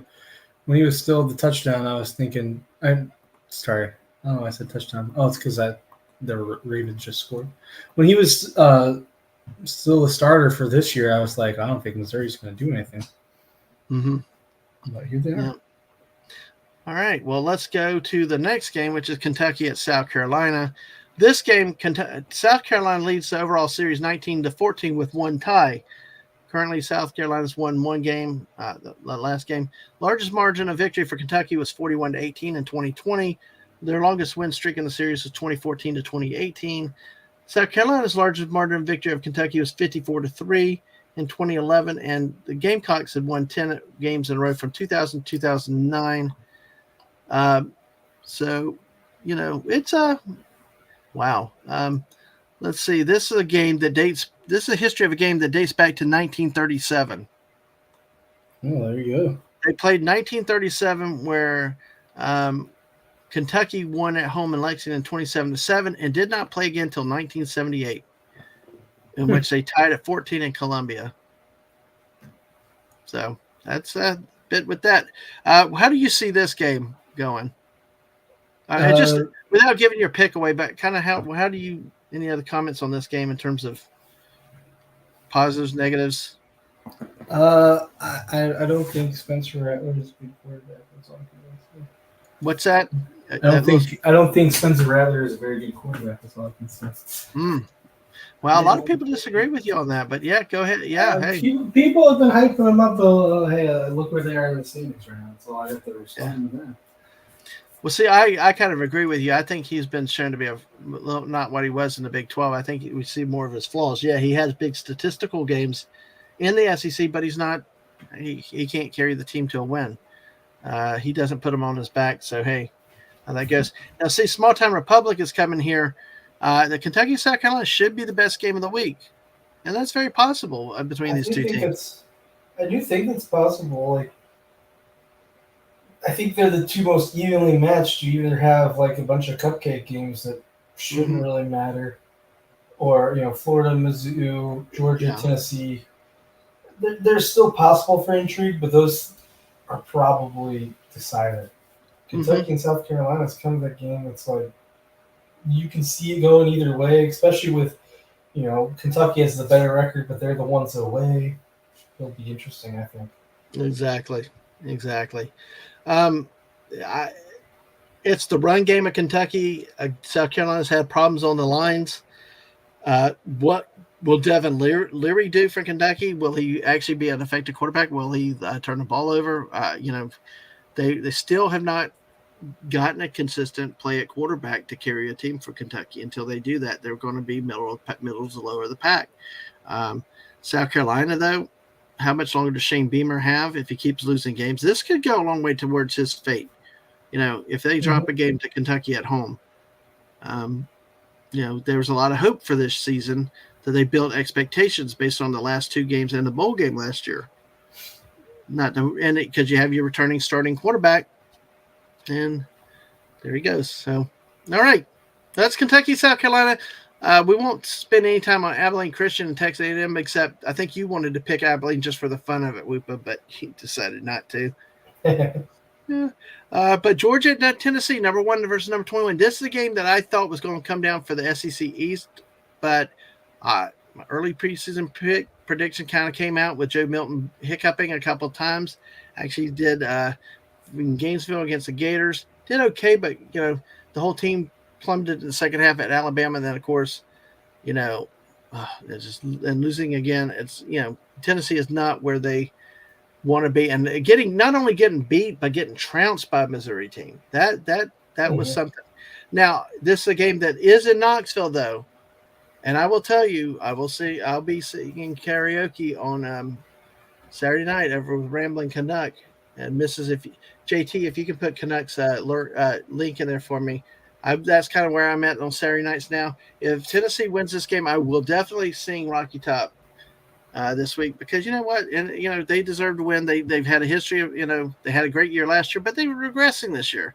But no, I don't think it's embarrassing. It's like when I watch them compared to Florida, at least there's positive nature. There's good stuff. It just sometimes you just get beat. But uh, Georgia number 1 on the road. We got to be careful because automatically see early in the season preseason I figured Tennessee would win this game. Well, with what we have to do with the eye test now, you might question whether you would do that. This series, folks, is fairly even. 27 wins for Georgia, 23 for Tennessee, 2 ties. The current winning streak is Georgia from 2017 to 2022 for 6 games in a row. Largest margin of victory was Georgia in 1981 of 44 to nothing. The longest winning streak was 2017 to 2022, 6 games. Tennessee's largest margin of victory is 46 to nothing in 1936, and Tennessee won 9 games in a row from 1989 to 1999 in the dark days of after Vince Dooley when Georgia tried to find a head coach. So this series also dates back to it dates back to 1899. They've played first time in November 11th, 1899 in Knoxville, where Tennessee won 5 to nothing, like a baseball score. Oh, and what's even better is in 4 years later in 1903, they play Georgia again in Knoxville, and Georgia wins 5 to nothing. They play again 3 years later in 1906, and they played this time in Athens. Guess what the score was? 5-0. 0-0 tie. Oh. So what a There you storied go. history. Georgia actually has won the last 6 and actually 11 of the last 13. So, we'll see what happens. Prepare for. I think if somehow Rocky Top wins this one, they will tear down goalpost again. That will be at the bottom of the Tennessee River, just like when they beat Alabama. So exactly. So yes, check out our friend Rambling Canuck for karaoke on Saturday night, usually at 9 p.m. Eastern, 8 p.m. Central, and then he's at 492. Let's try to get him to 500. Thank you, thank you, thank you, and I know he appreciates that. Thank you very much for that. Uh, so let's go in our picks. How about it? Unless you have any other thoughts on Georgia, Tennessee. Nope, I'm good for it. All right. Well, let's go in here. Last week, the great Admiral Teague was my guest. He went 6-1. I also went 6-1. He picked Auburn over Arkansas, and I picked Alabama over Kentucky. So um, we ended up even. So with 11 of y'all still here watching us, thank y'all for being here. We're going to go into the picks now this time and see where we go with this. This is not gambling, remember, just friends having fun talking about football. And here we go. Okay, week 12 picks. Oops, went too fast. Oops. There we go. All right. Okay, we'll take the first two games since I clicked too quickly. Alabama, is there much to say about Alabama, Chattanooga? Yeah, if Alabama loses this game, well, first of all, I think we'll all be happy.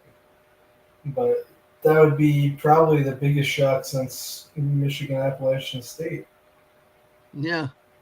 Well, yeah, there's no chance of that. The Alabama team's too good with that. So, okay, FIU at Arkansas, and I know that I had said that this could be an upset special, but in this case, I'm kind of just going with the way it should happen. It should be an Arkansas win at home. What do you think here? Yeah, so I looked at a lot of these games because I wanted to look for the upsets. There are some SEC teams who are really struggling, and the problem is just FIU is not doing particularly good either, and I think that's going to be a theme we're going to see. A lot of the teams where it's like, oh, they're close enough. Mm-hmm. A lot of the SEC teams that you think, oh, they could, they're not playing well. They could be primed for an upset. They're playing teams that are not doing great right now. Right. All right. Okay. Well, I just think Arkansas. It'd be fitting if FIU won this game. And I tell you what, if FIU won this game, I don't know. Maybe Arkansas does make a move at the coaching standpoint. Yeah. Oh, they'd have to. If they lose this game, yeah, that'd be ridiculous. Yeah, but patience. Okay. Well, okay. New Mexico State at Auburn. You're going to pick Auburn. Any particular reason why? I think Auburn has kind of salvaged their season somewhat. So, yeah, with 6 wins, I tell you what. Last week, even though that they were playing at Arkansas, they had showed a competent offense for once. And of course, I'm going to take Auburn with this one too, though. So not much with that. Georgia State at LSU. You're going to take LSU. I'm going to take LSU also. You got any much to say about that, or do we want to save our comments on the games that coming up that really matter?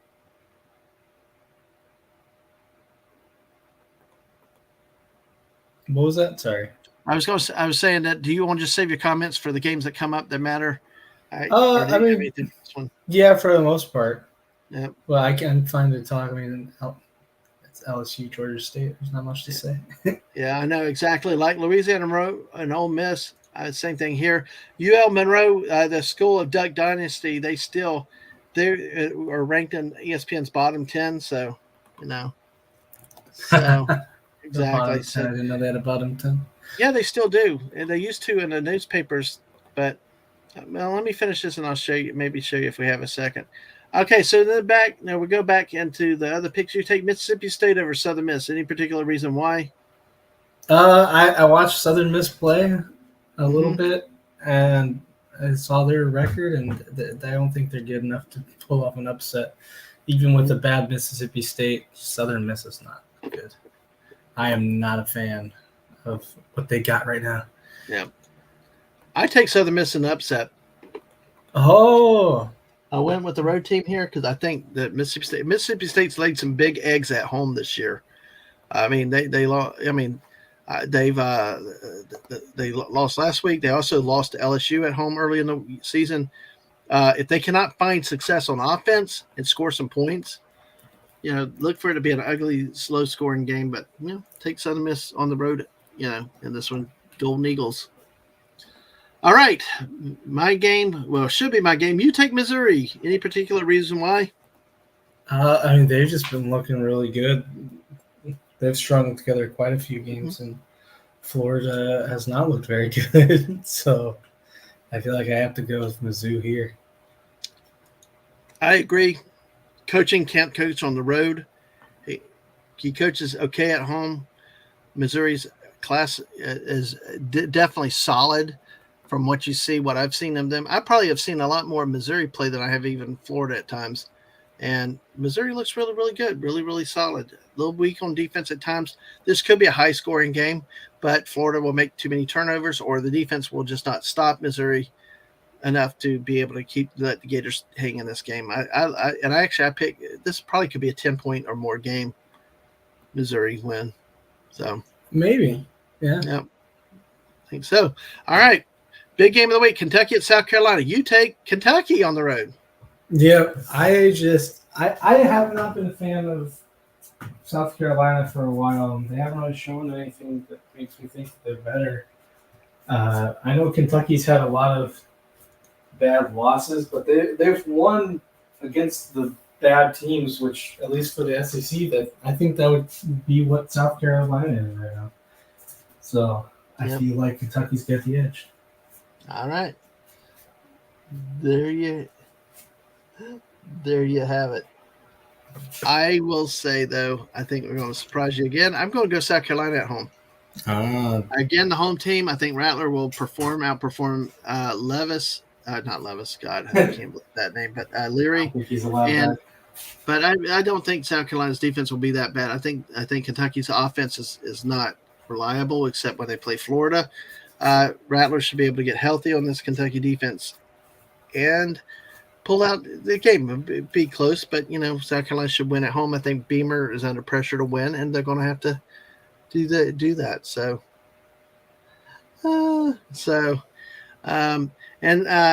Admiral, I think it might be.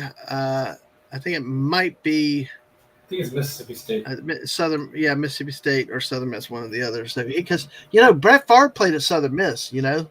Oh, did he play at Southern Miss? Maybe it was Southern Miss. Now I thought it was. Yeah, and Buddy Hepburn says that this should be a close game. Yes, I was at the 1989 game where Brett Favre was quarterback for Southern Miss, and they beat FSU on a neutral site. Oh. It was like hotter than hell out there. They had the stadium ran out of friggin' water, and they were people up and down the stands and stretchers and stuff. It was so damn hot. But jeez. I remember that game well because they beat Bobby Bowden and Deion Sanders to start the season. So Buddy Hepburn said that should be a close game. Let's see. All right, so then that's where we go with that. All right, Georgia, Tennessee. You're going to take the Dogs on the road, okay? The Dogs, okay. Any particular reason? If this game was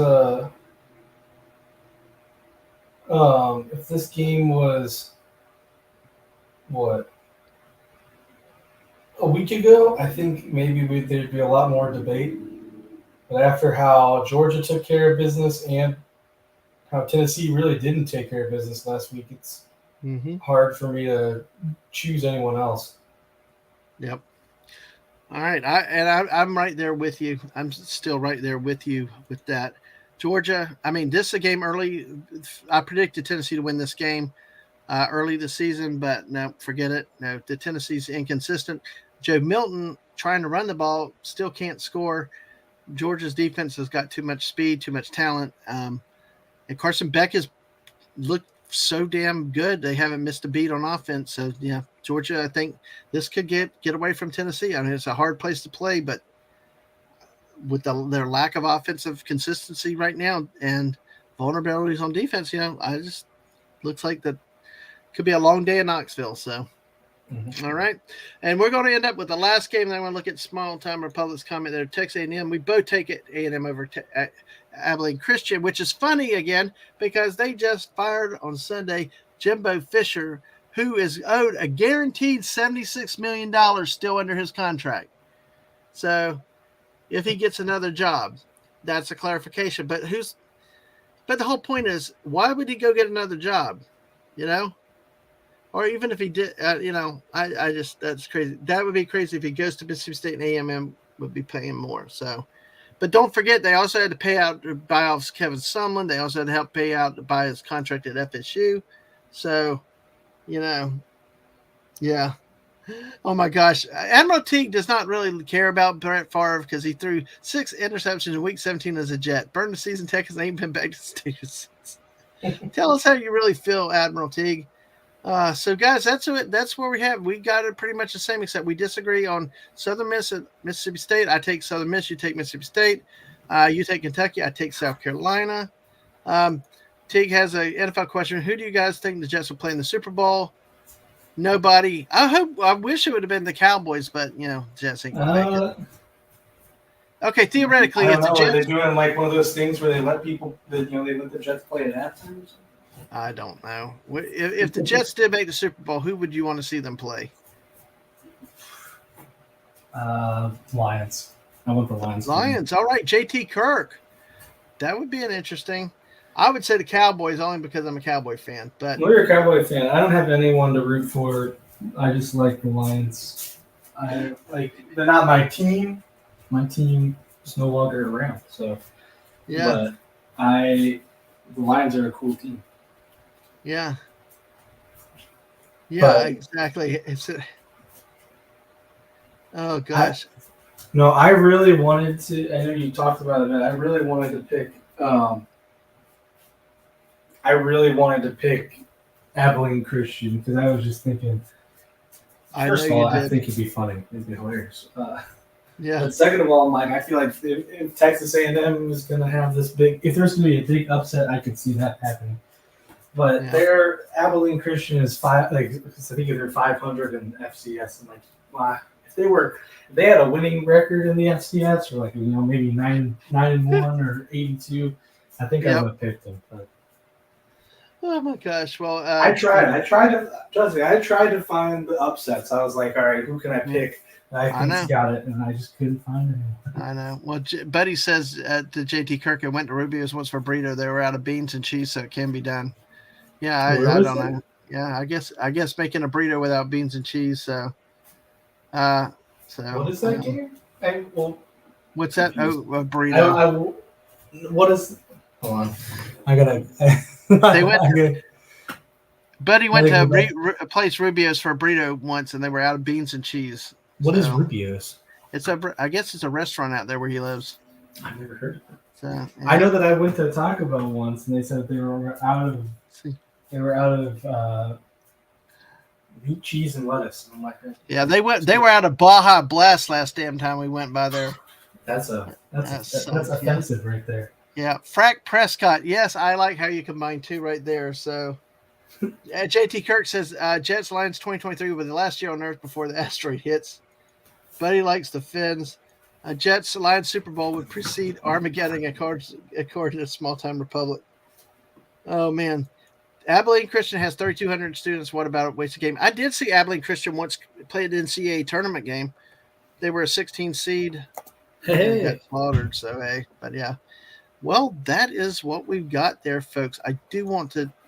There is, I think, one more comment I wanted to go.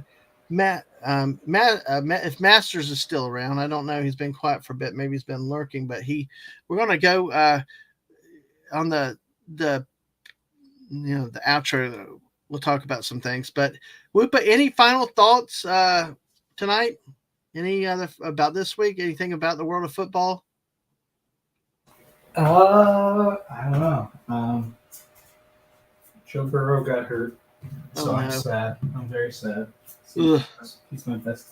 In case he doesn't know it, but he's my best friend. And we currently have. Oh my God! Boston College has 6 wins this season. Boston College almost beat FSU. That's why I think. That's why part of me thinks Florida State's going to find a way to lose. Well, they almost lost to Boston College. They almost lost to Clemson, who's not the same Clemson we're used to knowing. It's like I don't know. Well, that's another team about whether they would do the transfers, the NIL, and all that stuff, because their quarterback DJ whatever went to Oregon State now and is having a good thing. So hey, small time singing Abilene, prettiest town I've seen. Yeah. All right. So. Buddy says his dad's old Dolphins helmet lamp is in the bedroom at home. Like the old design more than the current one. Oh, that's cool. Yeah, absolutely. I say that old designs are really cool. I don't know why they change them, insisted. So, all right. Well, Whoopa, I do want to talk to you about something in the background in just a second. But thank you for coming on again. Enjoyed having you on tonight, and hope to do it again soon. And keep us up to date on the latest talk with what's happening with the XFL USFL merger too. Oh yeah, I haven't heard anything yet. Yeah, well, it'll be interesting to see if we can have more spring football again. So that was cool. Oh, I hope so. I'm Absolutely. definitely hoping for it. All right. Well, with that note, hey, let's look about what's coming down the road. I also, folks, I don't have the slides here. Every morning at 9 a.m., Mrs. Dadman Walking has it. JT, if you don't mind, can you put Mrs. link in for me real quick? Mrs. has a daily musings of positivity, daily dose of positivity at 9 a.m. in the mornings. Check her channel out. Go subscribe on the YouTube side, follow her on Twitch. Like 37 followers on Twitch side. Hey, get her to 50. Maybe she can monetize on that side quickly. But hey, check her out. Also look at her Lego builds over there on that channel. She just made a cardinal yesterday. She made Wally the other night. Lots of good stuff that she's doing out there. Thank y'all for the support so far, and hopefully more of y'all will go over there, check her out with things. And we got 10 of y'all here watching. Make sure you follow us on the Twitch side. Follow her on the Twitch side.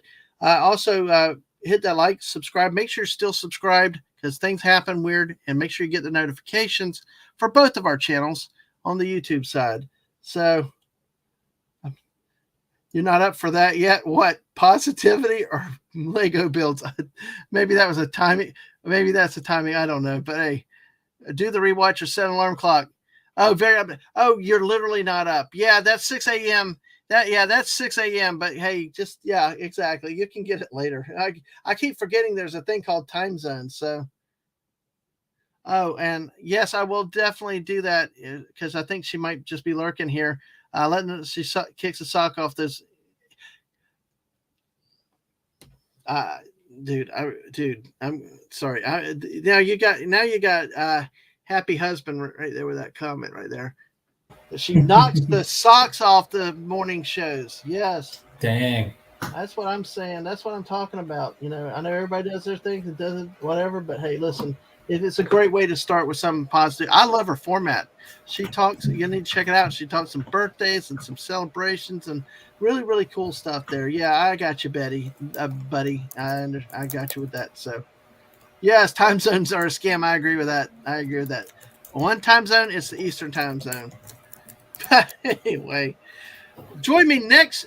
We will not have our show next Thursday night because it'll be Thanksgiving night. Instead, it will be this Tuesday night with the great one and only Lorena Creole will be with me. Hey, it's Florida versus Florida State week, and even though I don't think the Gators have a chance in hell, what better way than you have Florida than have the Queen of Florida herself here with us talking football and memories and just having some fun with me that night. Check it out. She's a repeat guest like you were, Whoopa. So, hey. Exactly. So check it out. It should be a spicy time. Have some fun with that with the great Lorena Creole. Then, as also mentioned, that's our last guest. The season's almost over. I am looking at possibly bringing in a conference championship preview special, but I got to talk to some people at this point about how I want to do it and when. But see, Lorena will be the last on the list of our regular scheduled guests. And as I mentioned, oh crap, again, I went too far. Monday night at 7 p.m., join me and Culture Casino for a talk about the business side of college sports. From the name, image, likeness aspect and how it's affecting to the conference realignments and all the effects it's having on college football. Hell, we might even talk about the coaching buyouts, like we see with Jimbo Fisher and some others that have been seen in history. So, now check us out Monday night for that. Be a lookout. Should be different. Should be a really, really cool thing. And Masters, if you're still here, I wanted to say like this. Masters said, Culture Casino is a very eloquent guy. Can't wait this live. How the heck did you get all these people on your stream? Oh, you are an Illuminati, aren't you? No, I'm not. I'm not Illuminati. I'm not. My kids would ditch me in a hurry if I was because they always talk about them. But nope, no Illuminati here. It's just great people to come do a great thing. And hope to bring y'all some knowledge. And actually, my goal is to make sports ball fun for a lot of people. A lot of the communities and groups I'm in just automatically turn up their nose to football or sports. And there's a lot of real world application and other fun aspects to it that you don't see anywhere else. So, So Whoopa does pull rank on YouTube. JT Kirk as Emperor of Whoopstatska. He outranks both the captain and the admiral. So, uh, uh, oh gosh, the Vulcan Science Directorate has determined that time travel is impossible. Hence, no such thing as time zones. All right, well there we go with that. So, all right, and then Buck Rogers 25th Century tomorrow night at 9 p.m. Join us for that. Daisy Blossom, Hungry Boy, JT Kirk will be with me. We're going to be talking about Vegas and space and the return of the Fighting 69th. Yes, exactly. Get your laughs out now, but we're going to take some fun look at some sci-fi here, which would have for me, Whoopa, it has a lot of bang bang pew pew, which is my thing. Which to a lot of people is not true science fiction, but hey, I gotta have the shoot 'em up, bang 'em up stuff, So yes, exactly, Admiral Teague. You too can learn college football well enough to go 6-1 in about 2 weeks. Exactly. He hit the crash course and getting ready for last week. So join us tomorrow night, 9 p.m. Also be on the lookout for our chill chats or something whenever I want to get bored, just want to go live and talk. Sometimes Fortnite can be random. Be ready for our Fortnite streams. Late night with Dadman and friends. Sometimes we just stay up way ridiculously late, way too late at night to go to work the next day. But hey, we still do it at times, and join us for those type of things.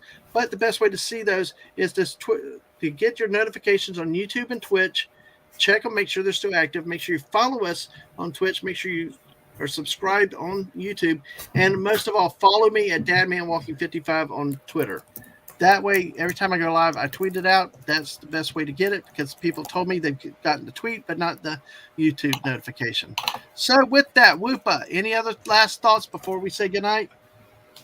No, just thanks for having me on. I'm hopefully gonna have a video soon. All right. Next, we'll look forward to it. Next Wednesday is my 2-year anniversary for YouTube. So, is it 2-year anniversary? Yep. Yeah, let me do this real quick. Old YouTube person. I'm an old man on as far as YouTube's concerned. But have you done a lot? You've never really done a lot of live stream though. You've done mostly videos. I don't do a lot of live streams compared to you. You do like one a day. Oh. You do two a day sometimes. My wife said get a hobby.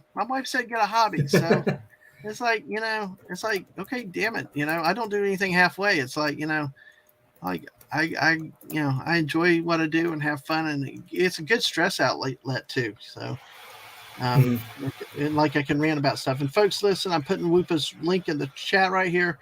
Go check him out on YouTube at Whoopa Troopa. So on that note, with 10 people, love y'all. Thank y'all for being here for so long. Whoopa, thank you again. And y'all all have a good night. We'll see you. Well, not Thursday. We'll see you Tuesday. So I will go back to this. This button has been touchy. There we go. All right, everybody. All right. Lisa, just in time, you butthead. my 24-hour Fortnite buddy comes in under the bell to say, get a hobby. Mrs. is always right. Well, I have to fight that as much as I can, but I will admit privately I'll admit publicly she's always right. So, hey, on that note, everybody have a good night, and we will catch you later. Bye, all. Bye.